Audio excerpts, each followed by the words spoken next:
Ne, to bych vám neudělal, chlapci. Hele, už můžete stát, já myslím, že nejlepší přestát. Tak.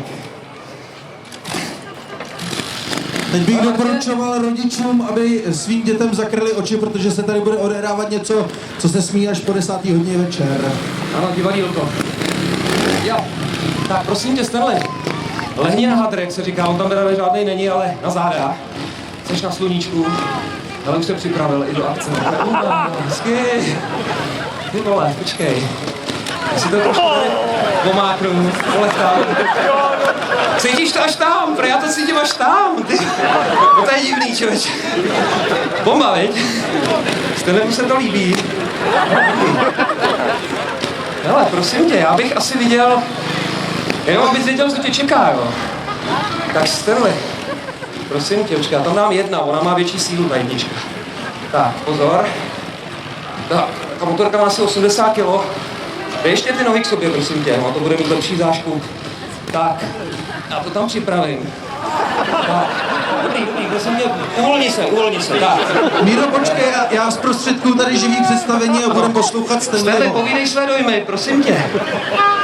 Já bych řekl, že je to absolutně nenormální tady tohle. Jo, no. Ale a má pravdu. Nemám nic k tomu, Hele, jako co říct. Víte, kolik dáte za podpůrný prostředky, jako je Ta Viagra? je fakt těžká. Ale Stanley, Viagra stojí prachy, ty vole, ode mě to máš zadarmo. Takže přátelé, Hlavně negumovat. no to je právě to, teďka, ale teď je to takzvaný... Chci být taky někdy otec možná, jo? Já zaskočím, neboj. Ale Stanley, uděláme jinou věc, prosím tě.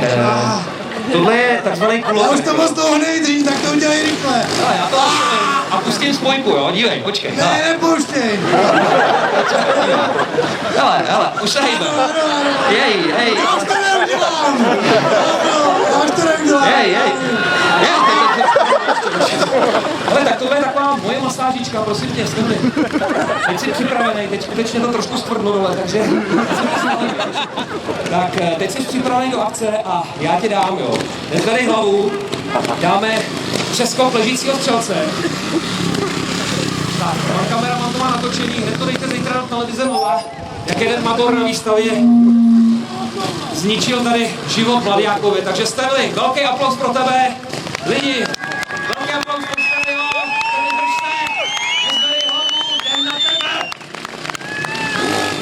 Wow.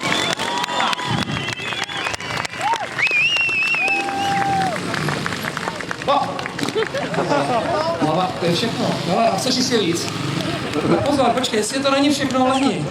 To se mi začínáš líbit, člověče.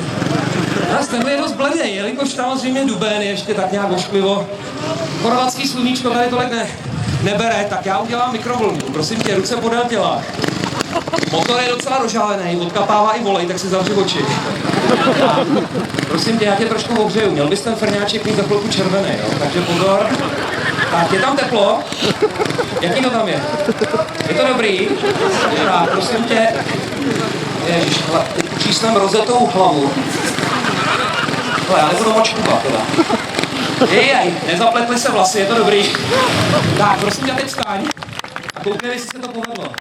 Ty vole je červený. Bomba, takže prosím tě, tohle mělo účel, nemusíš už chodit do solárka. Tak tohle je Stanley, ale výborná asistence, takže děkuji. Dostav se na stánku a čepičku od psí hubíčka dostaneš, jo? Děkuju, já taky, díky. Díky Stanleymu, ale velký aplaus pro něj a